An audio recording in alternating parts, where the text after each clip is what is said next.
After a strong 7.6 magnitude earthquake jolted Japan, the death toll it's now risen to almost 100.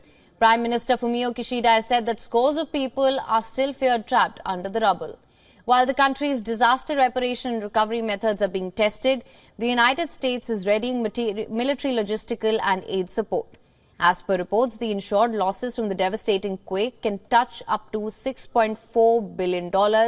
And of this mammoth cost, over two-thirds is attributed to losses of residential properties. Take a look at this next report to know more. In the Japanese city of Wajima, rescuers race against time to retrieve those still trapped under rubble after a New Year's Day earthquake. It took 44 hours to save this elderly man in his 80s. Japanese Prime Minister Fumio Kishida said on Thursday there are a large number of people still trapped under collapsed buildings. He added that some 7,000 rescue personnel are now headed to or are already inside the earthquake zone. The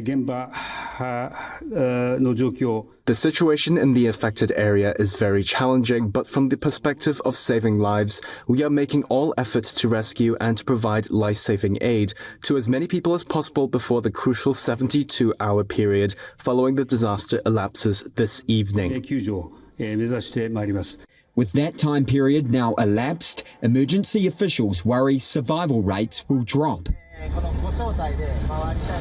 In the hard-hit Ishikawa prefecture, the streets are a mess of tangled power lines and charred building remains after a fire ravaged Wajima.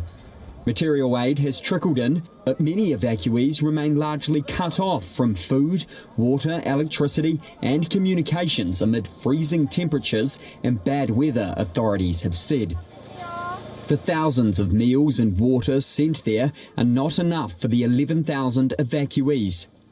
Hundreds queue for what food is available, like Kyoko Kinashita, who is staying at an evacuation centre.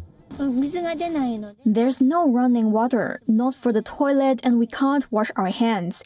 There are little babies in the evacuation center, and my biggest worry is that they get infected with COVID or influenza, the spreading of illness. The extent of the damage from the earthquake and the tsunami it triggered remains unclear. 30 villages remain inaccessible. Some aid has been delivered via sea instead of land, as officials say many roads are blocked.